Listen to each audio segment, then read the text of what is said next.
When was the last time you allowed yourself to do something purely for the joy of doing it, with absolutely no need to achieve, produce, or profit? The commute ends, the door clicks shut, and the weight of endless emails, meetings, and forced smiles hits you all at once. You drop onto the couch and reach for the remote. It feels like exactly what you need. But zoning out in front of a screen is a form of passive rest. While it stops your body from moving, it does almost nothing to replenish your cognitive resources. Then there is the other voice in your head.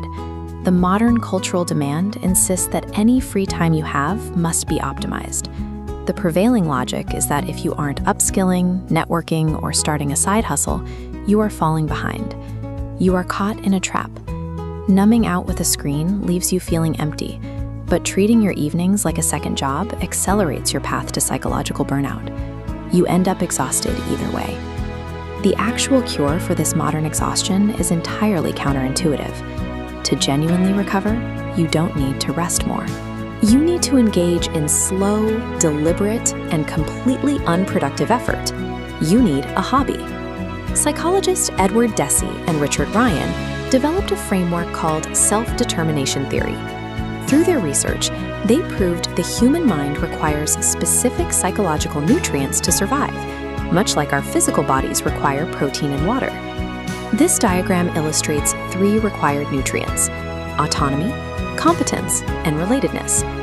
To experience optimal psychological functioning, these meters must be full.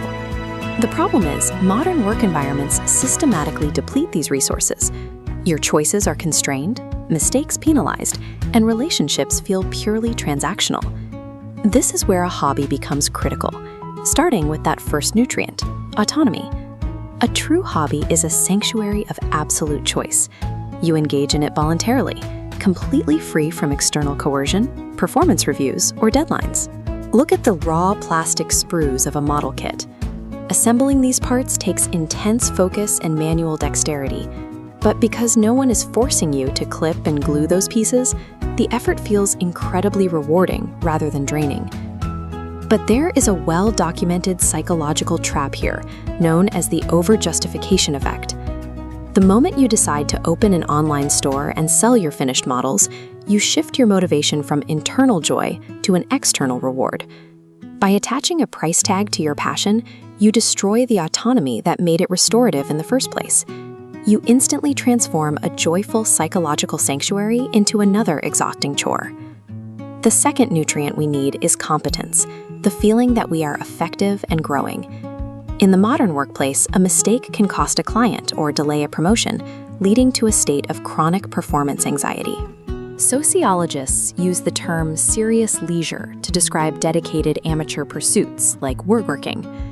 This practice provides a psychologically safe sandbox designed specifically for you to fail, learn, and eventually master physical skills without any professional consequences. When you spend weeks mixing oils and applying brush strokes to a canvas, that slow, tangible progress acts as a buffer against daily anxieties. It actively rebuilds the self-confidence that a stressful job chips away. Finally, there is relatedness. We network on digital platforms, exchange hollow online endorsements, and optimize our professional profiles.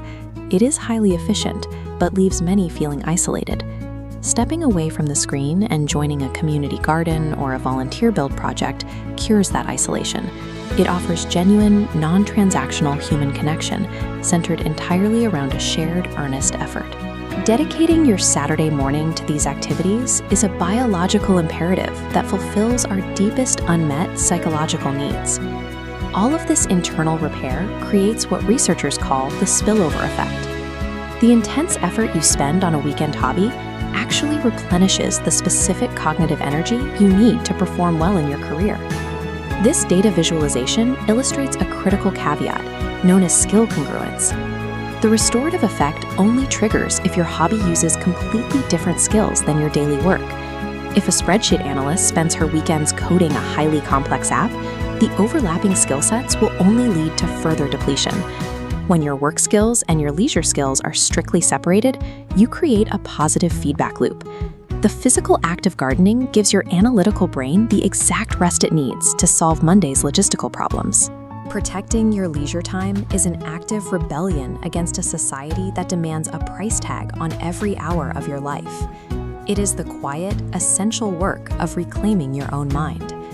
Look at your calendar for this weekend. Find one quiet, beautiful thing you can do entirely for yourself. And whatever it is, make a vow right now that you will absolutely never try to sell it.